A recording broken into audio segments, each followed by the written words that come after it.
Club World Cup Fantasy is finally here, and this is everything you need to know before selecting your final team. So if we begin to look at the rules of Club World Cup Fantasy, of course, each fantasy football game is slightly different, but this one pretty much follows the same template of, let's say, Euro Fantasy. However, there are a few key differences. If you are already aware of the rules, feel free to just skip to my first draft. As normal, you have to pick a 15-man squad with a budget of 100 million, but your budget will increase by 5 million every game week during the knockout stages. Player prices do not increase across the tournament, which is interesting.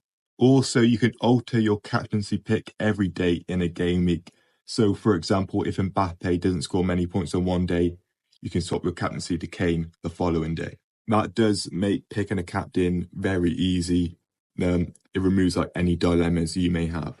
Similar to that, you can make as many subs as you want during the game week. So ideally, you want to put players who are playing later on in the game week on your bench. So again, if someone in your starting 11 doesn't play very well on the Friday, you can sub him out with a player on the following day. There are 4 boosters, that's what they call it. You can use across the tournament: a wild card, which needs no introduction; a max captain, which may have been inspired by Fantasy EFLs, where your captain is the highest scoring player in your team. So again, there are no captaincy dilemmas there. A 12th man, which I assume means you can select another player alongside your starting 11. And a mystery booster, which will be revealed on the 27th of next month. Moving on to transfers, of course, before the tournament, we have unlimited transfers. But before the start of game week 2 and 3, we have been given 2 free transfers. Then before the round of 16, again, unlimited transfers. Then 4 free transfers before the quarters, 5 before the semis, and 6 before the final. Point scoring in this fantasy game is fairly normal. However, midfielders get an extra point for every 3 tackles and every 2 big chances created, and forwards get an extra point for every 2 shots on target. Furthermore, something different here: if a player scores from a direct free kick, they score 1 more point. So you might want to be targeting players who are on set pieces there. And if any of your players score more than 4 points in a game and is selected by fewer than 5% of managers, they get an extra 2 points, which is great in my opinion. It gives an incentive to go different, and there are quite a few really good differentials in this game mode. Okay, now here's my first draft, the first of many, of course. This definitely won't be the team I end up on. There's quite a while to go until the final deadline. Could be transfers, injuries, stuff like that, which will mean I'll have to alter my team. Before we delve into the side, be sure to like and subscribe. The support does not go unnoticed. And if you want more Club World Cup Fantasy content, be sure to have a look at my Twitter, which will be linked in the description. I'm posting a lot of Club World Cup Fantasy stuff on there. Moving on to the team, we have got Neuer in goal. Bayern face Auckland in game week 1, with Auckland having the lowest odds of winning the tournament out of all the clubs. So you have to assume that Bayern will keep a clean sheet in their first game. Bayern have kept 4 clean sheets out of their last 5 games against, I'd say, much better opponents. So I had to put a Bayern defensive asset in there. You may question why I've gone for 2 very priced keepers in Neuer and Sommer, but as you can see, I've gone for quite a few differentials who aren't costly, so I can afford premium goalkeepers. Inter Milan are undoubtedly one of the best teams in the world right now. A Champions League final tomorrow for them, and he's good backup if somehow Neuer doesn't keep a clean sheet on the 15th.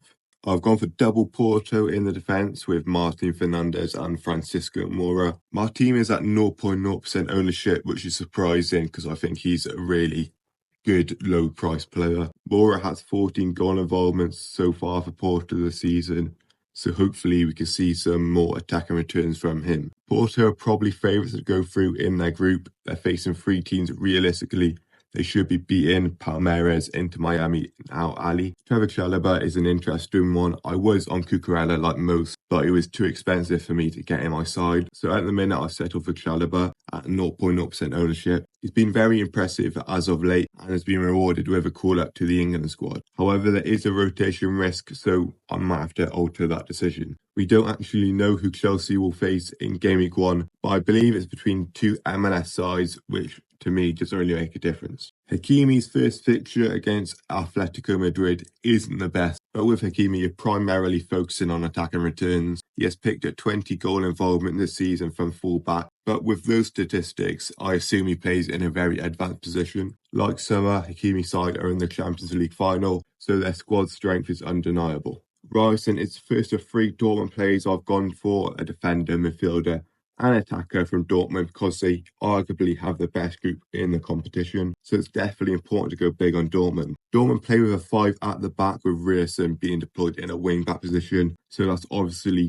great for potential attack and returns. Now, if we move on to midfield, and Palmer is my second Chelsea asset. He is someone who wasn't in my team until a few hours ago, but his performance in the Conference League final was so impressive, I had to get him in my team somehow. If we translate his performance into Club World Cup fantasy points, he would have got 8 and a yellow card, taking his total from 9 to 8. He's clearly Chelsea's main man, and there is a reason for his high price tag, and it's worth it in my opinion. Ousmane Dembele is definitely someone who might be taken out for a Bayern Munich asset, as I want to go big on Bayern in game week 1 because they're very easy fixture, and go for a 12th man maybe to capitalise on getting 4 Bayern assets in my team. But Dembele is still a solid asset, very expensive, but he's probably Paris Saint-Germain's best player. So Mastantuono, hopefully I'm pronouncing that right, is a player you might not have heard of, but he's quite highly owned in a Club World Cup fantasy. I believe he's on 16% ownership. So far in the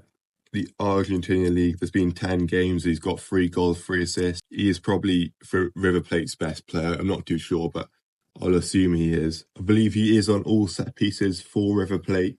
So 17-year-old, by the way, could be getting a lot of attack and returns. And if he's on free kick, the +1 point for the free kick goal could be very handy. Adeyemi is my second of 3 Dortmund asset. He's got 19 goal contributions in the Bundesliga this season.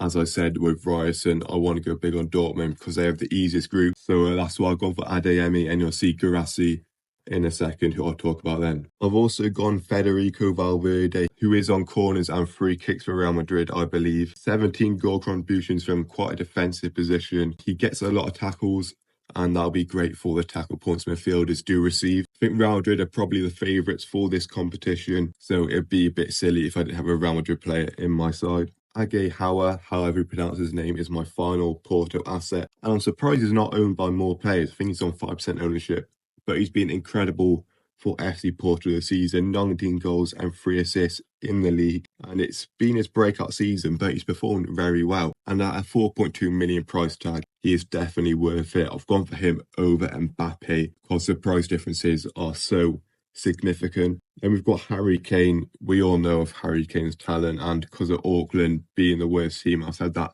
many times, you just have to have Harry Kane in your team, and I'm going to go for I'm going to captain Harry Kane. I'll be surprised if he doesn't get a few against Auckland. He's picked up, 49 goal contributions in 46 games this season. He's got to score against Auckland, so I think it's an easy captaincy choice. That's why I'm leaving my max captain for next game week and go for 12th man this game week. Now, finally, my final player, Guirassy. This guy is on unbelievable form. He scored 9 times in the past 6 games with an assist in there as well. I think I'm repeating myself here. A pretty easy group, a pretty decent price tag. I think he is the best forward going into game week 1. 34 goals and 6 assists in 45 games for Dortmund. That is pretty similar numbers to Harry Kane. And I hope all goes well. We've got 2 weeks to go, I believe, until the first deadline. Hopefully you can sort your drafts by then. And yeah, thank you for watching.